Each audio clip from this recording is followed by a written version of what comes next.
오늘부터 주기도문 말씀 시리즈 이렇게 기도하라는 주제로 7주간의 말씀에 또 은혜를 나눕니다. 제가 이제 말씀 시리즈를 이제 기획할 때 그리고 또 일정을 짤 때 그냥 이렇게 되는 대로 짜는 건 아니고요. 절기나 교회 행사 일정에 이제 맞춰서 그 기간을 이렇게 이제 맞춰가고 있는 것입니다. 그래서 십계명 시리즈가 지난주 맥주감사 주일 전주에 끝난 거고요. 그리고 이제 오늘부터 시작되는 주기도문 시리즈는 7주에 걸쳐서 진행이 되는데 이 끝에는 변화산 새벽기도회가 있습니다. 그래서 이 시리즈가 끝나는 주일 그 다음 날부터 이제 변화산 새벽기도회가 이제 이어지게 되어 있습니다. 그래서 요거는 조금 제가 의도적으로 여러분들이 이제 그 기도의 자리로 더 나아갈 수 있도록 이 말씀을 이렇게 전하는 것인데, 눈치채셨는지 모르겠지만 변화산 새벽기도에 있기 전 그 전주나 혹은 그 몇 주 전부터 제가 이제 항상 기도에 관한 말씀을 전하고 있습니다. 그래서 기도에 대한 말씀을 듣고 우리가 더 기도의 자리로 나아갈 수 있도록 함이니 여러분들이 그 점을 또 참고하시고 이 말씀을 잘 들으시면 좋을 것 같습니다. 오늘 우리가 예배 앞부분에서 세번역 주기도문을 함께 고백했는데요. 매주 나오신 분들은 조금 뭐가 좀 달라졌다 생각하실 것 같아요. 원래는 저희가 사도신경을 이제 고백을 했는데 오늘은 이제 주기도문을 이제 함께 고백을 했습니다. 여러분들은 오늘 말고 주기도문을 최근에 언제 암송해 보셨나요? 정말 오랜만에 오늘 주기도문을 해보신 분들도 계실 것 같아요. 예전에는 정말 이 기도문을 정말 시도 때도 없이 자주 외웠었거든요. 근데 요즘에는 그런 기회가 더 적어지는 것 같습니다. 제가 어릴 적 신앙생활 할 때만 해도 어떤 모임에든, 교회의 모임은 어떤 모임은 아니죠. 교회에서 하는 어떤 모임이든 언제나 그 마무리는 주기도문이었거든요. 근데 지금은 이런 기도를 할 기회가 점점 줄어들고 있는 것 같아요. 현재 저희 교회에서는 그 새벽 기도회 때 주기도문을 외우고 있고 주일 예배 때 이제 사도신경을 고백하고 있는데, 근데 새벽에 나오시는 분들이 이거보다 조금 적어요.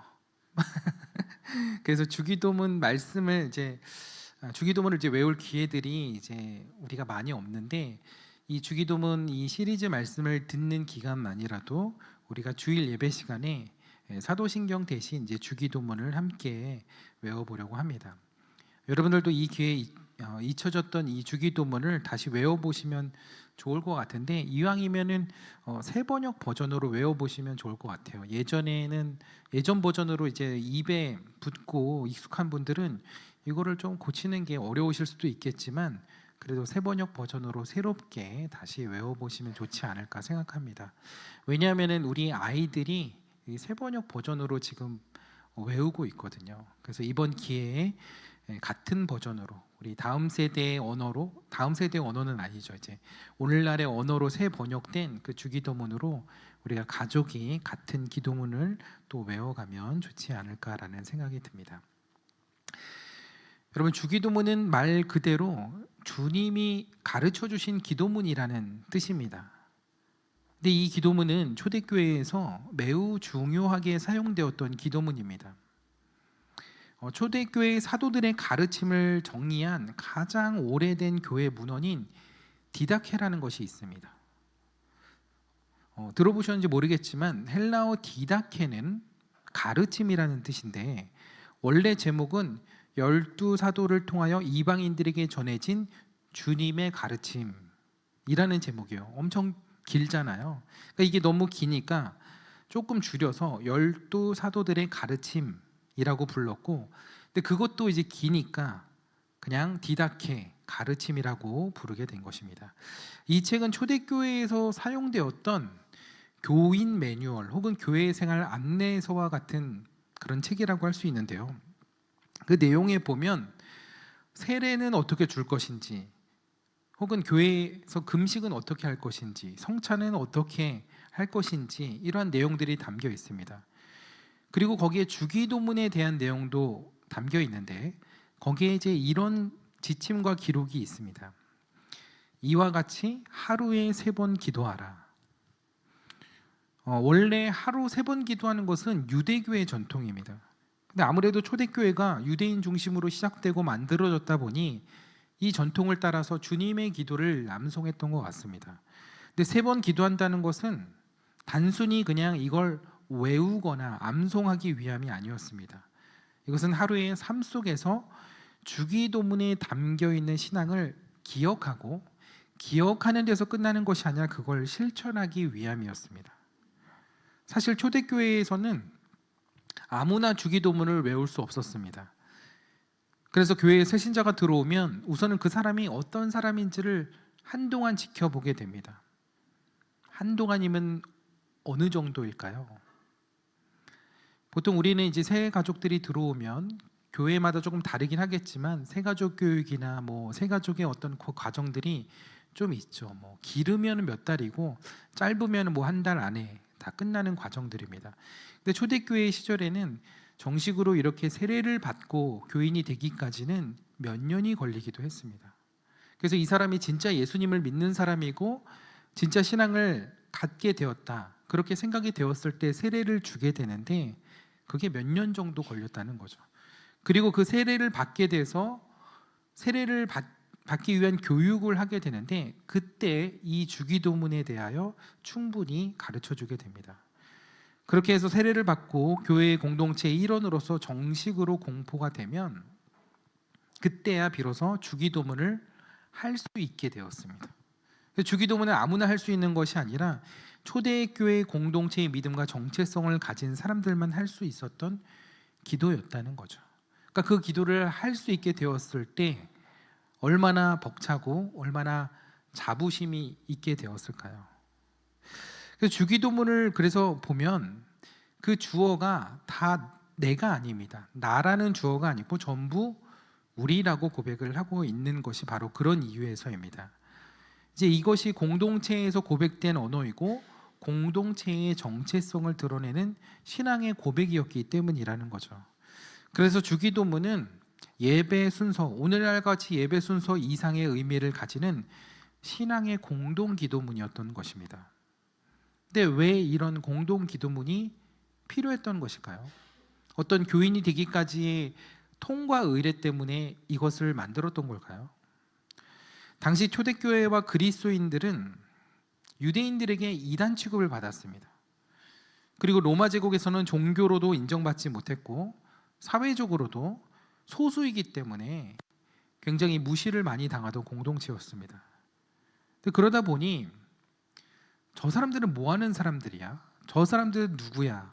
이런 질문에 우리가 누구인가라는 그 질문에 계속 답을 해야만 했습니다. 그리고 교회가 하나였으면 괜찮을 텐데 또 혹은 가까이 있었으면 괜찮을 텐데 여러 개여도 근데 사도들이 복음 전파를 통해 교회가 여러 나라에 흩어져 세워지게 됩니다. 그러다 보니 다른 문화 속에 다른 환경 속에 여러 사람들이 교회 공동체 안에 들어오게 되고 그들의 신앙과 그들의 믿음이 하나로 모아지는 것이 굉장히 필요했습니다. 그래서 교회마다 같은 믿음과 신앙을 고백할 수 있는 기준, 그 고백이 필요했던 것이죠. 그래서 만들어진 것이 바로 사도신경과 주기도문이었습니다. 그래서 이게 초대교회에서 가장 중요하게 여겨지는 그들의 공동체성과 정체성을 드러내주는 문서였는데 이 둘의 목적이 조금 다릅니다. 사도신경은 무엇을 믿는가에 대한 신앙 고백이라고 한다면 주기도문은 어떻게 살아갈까에 포커스가 맞추어져 있는 기도문입니다. 그래서 우리가 주기도문 시리즈 끝나면 이어서 또 사도신경 시리즈도 같이 우리가 함께 보게 될 건데 어쨌든 그래서 사도신경은 말 그대로 신앙 고백, 주기도문은 삶의 포커스가 맞춰져 있는 것이라는 거죠. 사도신경이 그래서 복음의 내용을 말한다면 주기도문은 복음의 삶에 초점이 맞추어져 있다는 것입니다. 그래서 아까 디다케에서 주기도문을 하루 3번 드리라는 것은 단순히 그걸 외워서 암송하라는 것이 아니라 그리스도인으로서 어떤 삶을 살아야 할지를 기억하고 지키라는 것입니다. 그러니까 그걸 외우는 데는 얼마나 걸리겠어요? 근데 그것을 그리스도 공동체 안에 있는 이상 끊임없이 매일 그렇게 이 반복해서 주기도문을 하라는 것은 그 삶이 그 그리스도인의 삶이 지켜지고 그 삶이 사라지는 것이 중요하다는 것을 말하는 것이죠. 그래서 사도신경에는 믿는다는 표현이 자주 반복되는 반면 주기도문에서는 삶에 대한 간구의 내용이 계속 나오는 것입니다. 그래서 하나님의 이름을 거룩하게 하고 하나님의 나라를 구하고 하나님의 뜻을 이루며 일용할 양식을 구하고 용서하고 시험과 악을 이기는 삶을 살게 해달라고 기도하는 것입니다. 삶과 연관이 되어 있는 것이죠. 그래서 주기도문은 예배 시간에만 읊어지고 마는 기도문이 아니라 우리의 삶에서도 고백되고 그 고백대로 사라지는 것까지 가야 그 기도문이 살아있는 기도문이 된다는 것입니다. 그래서 3번 기도하라는 것은 횟수의 문제가 아니라 기억의 문제라는 거예요. 그리고 살아냄의 문제라는 거예요. 우리가 삶의 분주함 속에서 우리의 정체성 그리고 하나님조차 기억하지 못하고 살아간다면 어떻게 그리스도인으로 살아갈 수 있겠어요? 어떻게 믿음을 지키며 살아갈 수 있겠어요? 그래서 우리가 하나님의 백성으로서 하나님을 믿는 사람으로서 예수를 믿는 사람으로서 살아가려면 하루 3번은 정해놓고 기도해야 한다는 것이죠.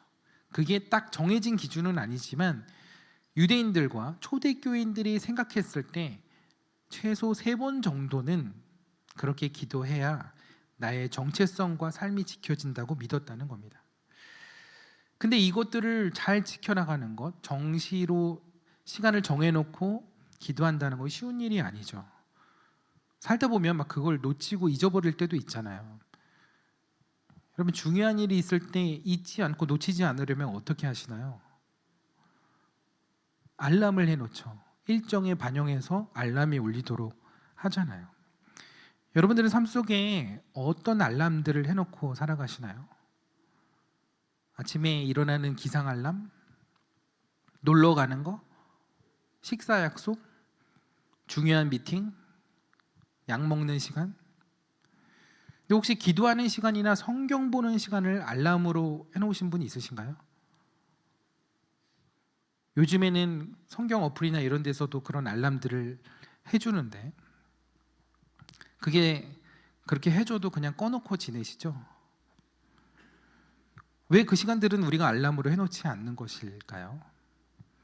이유는 간단합니다. 우리가 그 시간을 다른 시간보다 중요하게 여기지 않기 때문이죠. 우리가 작년에 나무 모임 때 나누었던 책 스크루테이프의 편지를 기억하시나요? 거기에 보면 악마 스크루테이프가 조카 악마 워무드에게 이렇게 이야기를 합니다. 사람을 큰 죄로 넘어뜨리려고 애쓰지 말아라.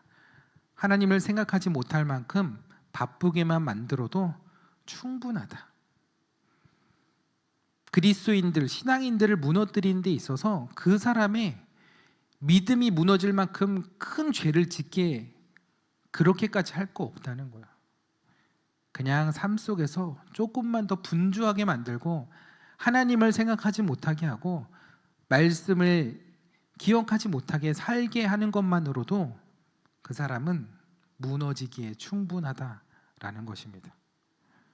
예배도 드리고 봉사도 하고 신앙생활 그래도 최소한의 것들은 다 하는 것 같이 느껴지게 한 뒤에 우리의 삶 속에서는 전혀 하나님을 기억하지 못하고 살아가게 하는 것, 그게 사단의 고도의 전략이라는 거죠.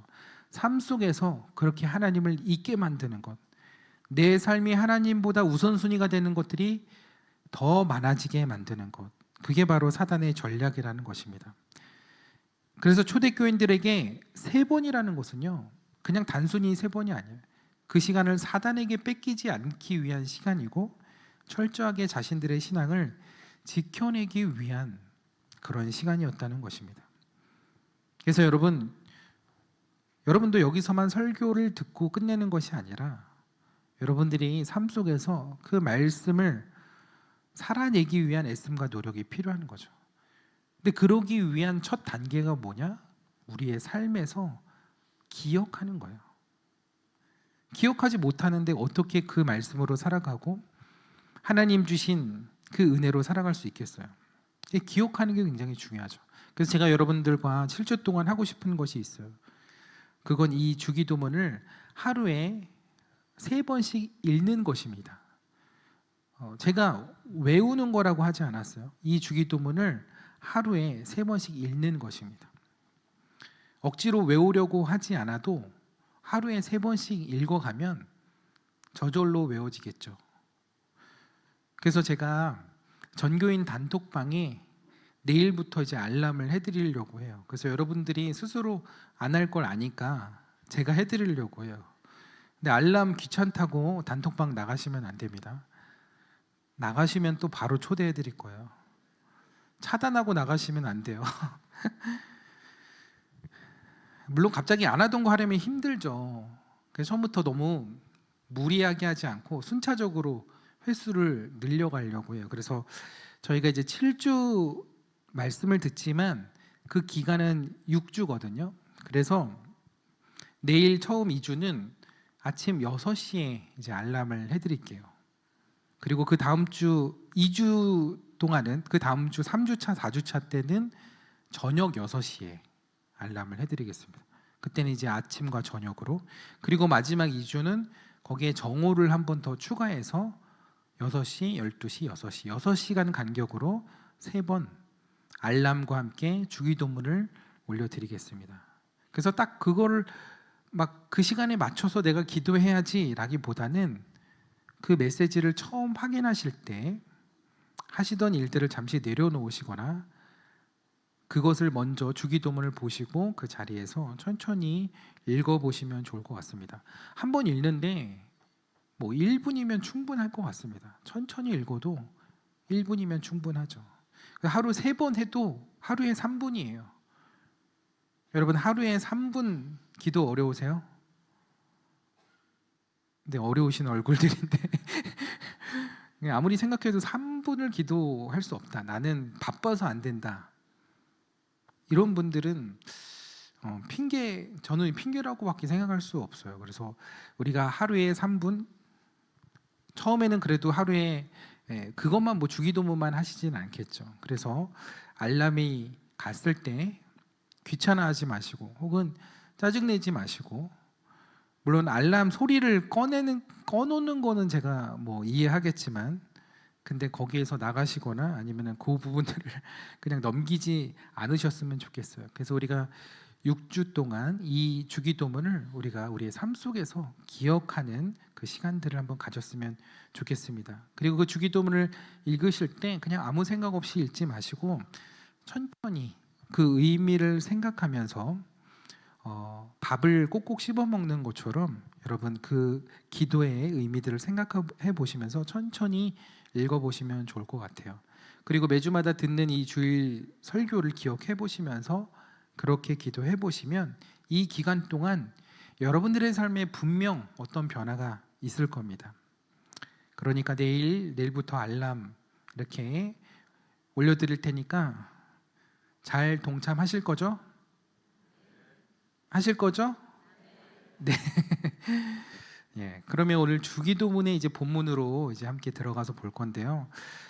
이 마태복음에서 예수님이 이 기도를 가르쳐 주신 동기와 이유가 있습니다.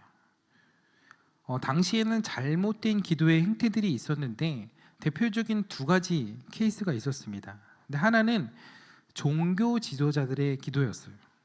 오늘 말씀 5절에 보면 예수님은 그 사람들을 외식하는 자라고 표현했고, 여기서 외식은 밖에서 밥을 사 먹는 걸 이야기하는 게 아니라는 거 아시죠?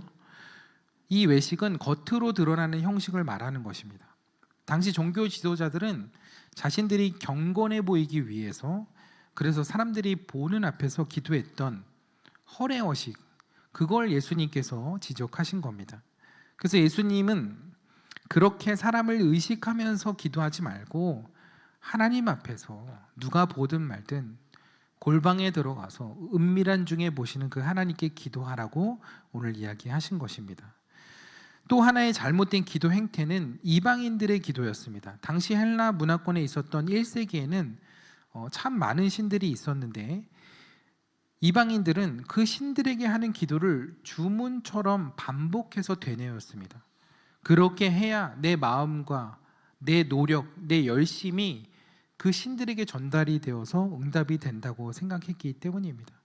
그래서 응답이 될 때까지 같은 말을 계속 의미 없이 되뇌이고 반복하는 그 기도를 했는데, 예수님은 그런 기도를 하지 말라, 중언부언하지 말라, 의미 없이 같은 말을 반복하는 그 기도를 의미 없이 따라하지 말라고 했습니다.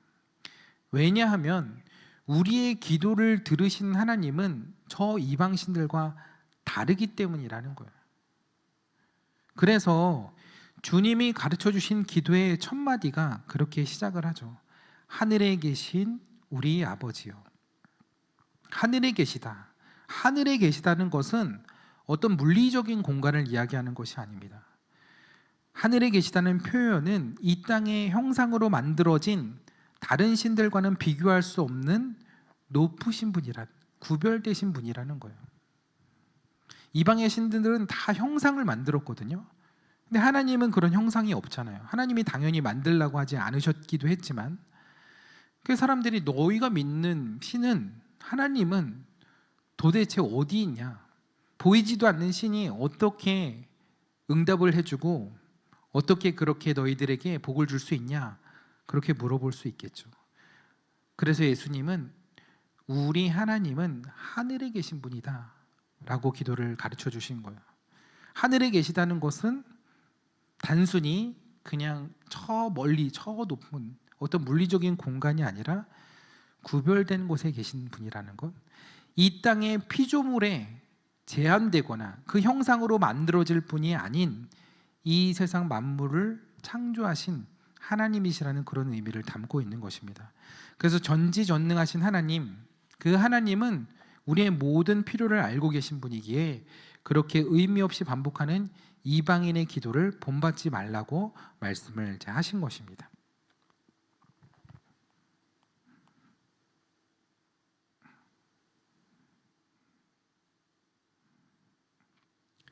그래서 그렇게 기도하지 말고 대신 이렇게 기도하라고 말씀하시면서 가르쳐 주신 기도가 바로 주기도문인데, 놀라운 것은 그 하늘에 계신 하나님을 우리의 아버지로 부르게 하셨다는 것입니다. 많은 분들이 이 아버지라고 하니까 혈연 관계를 먼저 많이 떠오르죠. 그래서 우리 하나님을 아버지라고 불렀어. 그럼 아버지가 따뜻하고 친근한 그런 아버지의 의미를 가져서 우리가 하나님께 더 편하게 기도할 수 있지 않을까? 그렇게 생각하시는 것 같아요. 물론 그렇게 생각할 수 있습니다. 근데 여러분 중에는 아버지가 굉장히 어려운 분들도 있잖아요. 예수님이 우리에게 아버지라고 한 것, 그것은 하나님께 더 그냥 친근하게 나가는 그런 기도의 문을 열어주시기 위해 그렇게 아버지라고 불렀던 것일까요? 물론 그렇게 생각할 수 있겠지만 아버지와 아들 관계에는 더 중요한 의미가 있습니다. 그걸 이해하려면 이 성서 시대에 아버지와 아들의 이 관계가 무엇인지를, 어떤 것인지를 알아야 합니다. 당시 사람들에게 아들은 아버지의 이름을 이어받는 사람이었습니다. 그래서 아버지의 권위를 대신 행사하는 사람이었다는 거예요. 아버지의 뜻을 이루는 대리자였다는 것입니다. 여기서 중요한 것은 대리자라는 거예요. 그러니까 아버지를 대행할 수 있는 사람, 아버지의 권한을 위임받은 사람이라는 거예요. 그래서 성경에서 아버지의 집이라는 표현이 자주 나오는데, 이게 단순히 건물을 말하는 게 아니고 가문과 재산, 명예와 권위, 그러니까 그 아버지에게 속해 있는 그 집안의 모든 책임을 포함하는 말이라는 거예요. 그래서 그 집을 대표하는 사람이 아버지고, 아들은 그 집을 언젠가 상속받을 사람으로 아버지를 대신하여 행동하는 사람이라는 거예요. 예를 들어 당시 어떤 집안의 아들이 아버지의 이름으로 거래를 나가면 사람들은 그를 단순히 그냥 젊은 청년으로 본 것이 아니고, 저 사람은 그 집의 아들이다, 저 사람의 말은 곧 아버지의 말이다, 저 사람은 아버지의 권위를 가지고 왔고 그 권위를 위임받은 사람이다라고 이해를 했다는 것이죠. 그래서 성경에 보면 그 사람을 소개할 때 누구의 아들 이렇게 소개를 많이 하잖아요. 근데 그렇게 소개하는 이유는 저 사람 아버지가 누구인지 궁금해서가 아니라 그 가문에 속해 있는 사람, 그 가문의 가장이 누구인데 그 사람에 속해 있는 사람, 그리고 그 가문의 공동체성과 정체성을 이어가는 사람으로 이해를 했다는 거죠. 그래서 아버지가 가지고 있는 그 가장의 어떤 가훈 같은 것, 그리고 가장으로서의 그 삶을 이어받고 계승하는 사람, 그 사람이 바로 아들이었다는 것입니다. 그래서 베드로에게 예수님이 뭐라고 부르셨죠? 바요나 시모나라고 부르셨죠. 바요나, 바르는 아람어로 아들이라는 뜻입니다. 그러니까 요나의 아들 시모나라고 부르신 거예요. 그러니까 요나의 가장, 요나의 집안에서 태어나고 자라오고 그 가문의 대를 이어가는 시몬을 이야기하는 것이죠. 그래서 고대 사회에서 아들은 곧 아버지의 상속자, 대리자라는 의미가 강했다는 것입니다. 마태복음 16장에 베드로가 예수님을 향해서 주는 그리스도시요 살아계신 하나님의 아들이십니다 라고 고백을 했는데, 여기서 하나님의 아들이라는 것 또한 예수님이 하나님 아버지의 권한을 가지고 이 땅에 오신 그 하나님을 대리하는 사람이라는 이미지가 있는 거예요. 곧 그래서 예수님이 하신 말씀은 하나님의 말씀인 거예요. 그래서 예수님이 빌립에게 나를 본 자는 아버지를 보았다고 하신 것이 바로 그런 의미인 것입니다. 근데 더 놀라운 것은 그 예수님이 우리를 위해서 죽으심으로 우리가 또한 하나님의 아들이 되었다는 것이죠. 갈라디아서 4장에 보면 때가 참에 하나님이 그 아들을 보내사, 여기서 아들은 예수님을 이야기하는 거죠. 여자에게서 나게 하시고 율법 아래에 나게 하신 것은 율법 아래에 있는 자들을 속량하시고 우리로 아들의 명분을 얻게 하려 하심이라고 이야기를 하고 있습니다. 그래서 우리는 하나님의 아들이라는 거야. 그러면은 예수님도 하나님의 아들, 우리도 하나님의 아들. 그럼 예수님은 우리 형, 오빠? 우리는 같은 어떤 그 적인가? 그래서 족보의 어떤 그게 같은 열인가? 그렇게 생각하실 수 있는데 그게 아니고 아들이라는 것에 아버지와 아들의 관계를 생각해야 된다는 거죠. 그래서 우리는 예수로 구원받은 하나님의 아들들이며 하나님 나라의 상속자고 대리자라는 거예요. 그래서 하나님을 아버지로 우리가 부르게 하신 이유는 우리가 그 하나님의 뜻을 가지고 그 하나님의 뜻을 전하며 그렇게 살아가야 하는 사람들, 그런 대리인으로서 살아가야 하는 것임을 예수님께서 이 기도를 통해 가르쳐주고 계신 겁니다. 그래서 하나님은 우리 아버지니까 그냥 편하게 기도해. 너 하고 싶을 때 아무 때나 아무 기도 제목이나 편하게 말씀드려. 우리 아버지시잖아. 이런 의미가 아니라 너희는 하나님의 나라를 상속받을 자녀이니 그 하나님의 나라를 드러내고 그 아버지의 뜻을 드러내기 위해 이 땅에 보내진 하나님의 자녀들이라는 것을 기억하라는 거예요. 그런 맥락에서 이 주기도문을 이해해야 그 다음으로 이어지는 그 기도를 우리가 자연스럽게 이해할 수 있게 되는 겁니다. 그래서 아버지의 이름을 거룩하게 하시며 아버지의 나라가 오게 하시며 아버지의 뜻이 하늘에서와 같이 땅에서도 이루어지게 하소서. 이 고백은 아들이 해야 하고 아들로서 해야 하는 고백이라는 거예요. 그래서 우리가 아버지라 부르며 시작한 이 기도는 내 마음대로 내 뜻대로 구하라는 기도가 아니라 아버지의 뜻 가운데 내 기도가 있어야 함을 가르쳐 주신 기도라는 거예요. 우리가 이 땅에 살아가면서 무엇을 위해 기도해야 하는지를 가르쳐 주신 거예요. 마태복음 6장에서 예수님이 말씀하고 계신 이 기도에 관한 모든 가르침들이 바로 이러한 의미에 모두 맞춰져 있습니다. 그래서 마태복음 6장 끝에 너희는 먼저 그의 나라와 그의 의를 구하라고 이야기하신 것이죠. 왜냐하면 우리는 하나님의 자녀, 하나님의 아들이기 때문에 그렇습니다. 그래서 우리가 기도할 때 내 뜻이 아니라 하나님의 뜻을 먼저 구하며 살아가야 한다는 거예요. 기도만 하는 것이 아니라 그러한 삶을 살아야 된다는 거예요. 왜냐하면 우리의 그 삶을 통해서 사람들이 하나님을 보게 되기 때문입니다. 그래서 제가 십계명 설교 때 계속 얘기했죠. 우리가 하나님의 그림자로서, 하나님의 형상을 가진 자로서, 하나님이 이 땅 가운데 우상들을 만들지 않고 피조물에 그 형상을 담아두신 것이 아니라 바로 우리 안에 하나님의 형상을 새겨 놓으신 것처럼 우리를 통해 아버지 하나님을 세상이 보아야 하고 세상 사람들이 보아야 한다는 것입니다. 내가 살아가면서 내 의지도 있고 내 권리도 있고 그 권리를 마음대로 쓸 선택권도 있겠지만 우리가 아들이라면, 아들로 부름받은 인생이라면, 그렇다면 하나님을 드러내는 대리자로서의 사명이 있다는 것을 기억해야 한다는 겁니다.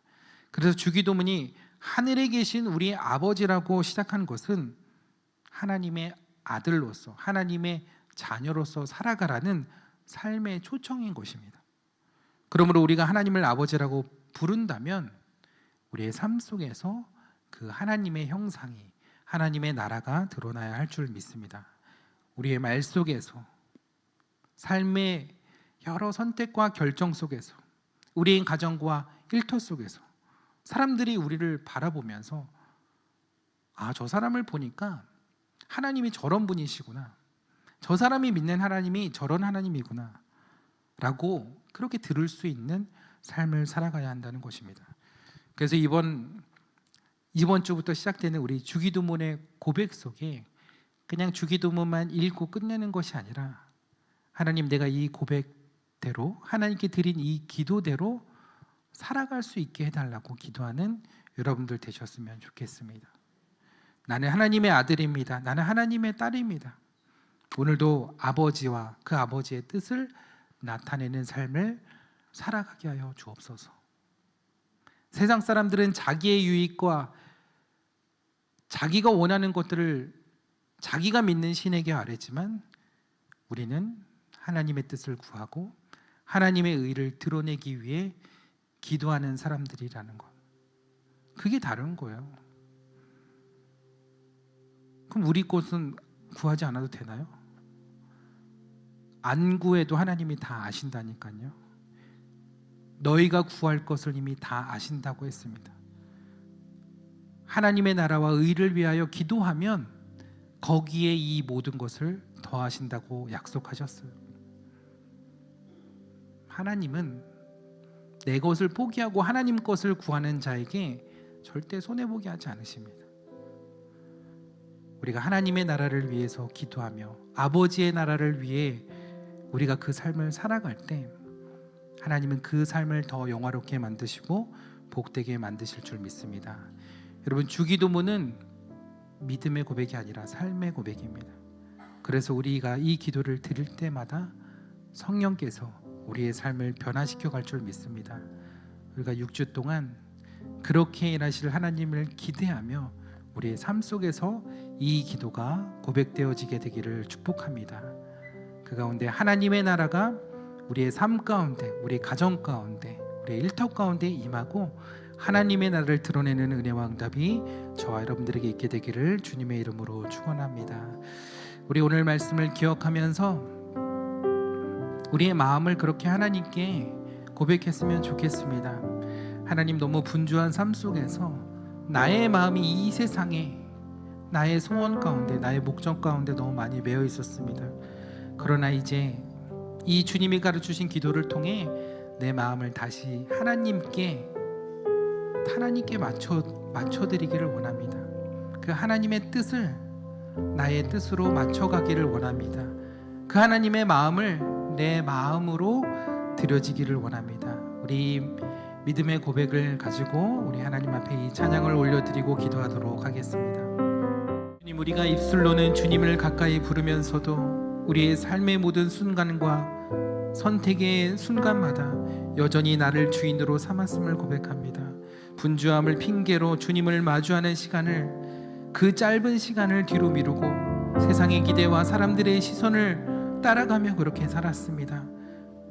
내가 아버지의 아들임에도 탕자처럼 아버지의 마음을 알지 못하고 내 뜻을 쫓아 살아갔던 저희들의 삶을 돌아보게 됩니다. 그러나 이 시간 주님이 가르치신 이 기도를 통하여 우리가 다시금 하나님을 아버지로 고백할 때 우리가 아버지의 마음을 우리의 마음에 담아내기를 원합니다. 아버지의 뜻을 가지고 다시 살아내겠습니다. 우리의 삶 가운데 그 하나님의 나라를 드러내겠습니다. 하나님, 우리의 아버지 되심을 우리가 믿음으로 선포하며 고백하겠습니다. 우리 이 시간 아버지의 이름을 한번 부르며 함께 기도의 자리로 나아가겠습니다. 아버지,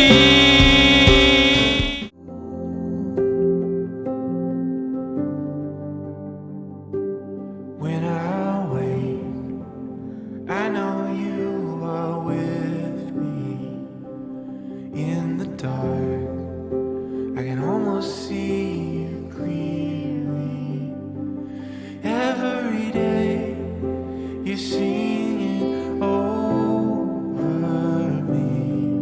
Like water, my love runs free. Oh, there is nothing like your love.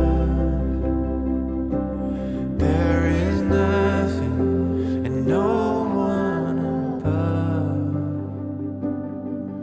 Oh, come be with us, Holy One.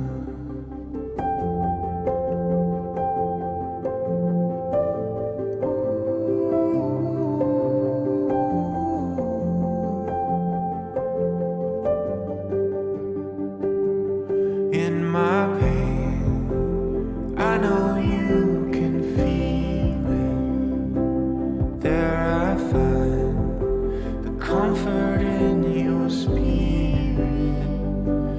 Every day you're singing over me.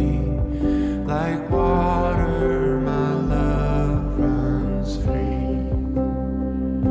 Oh, there is nothing like your love. There is nothing and no one above. Oh, come be with us, Holy One. Oh, come be with us, Holy One. Anywhere I go, in you I find my home. Anywhere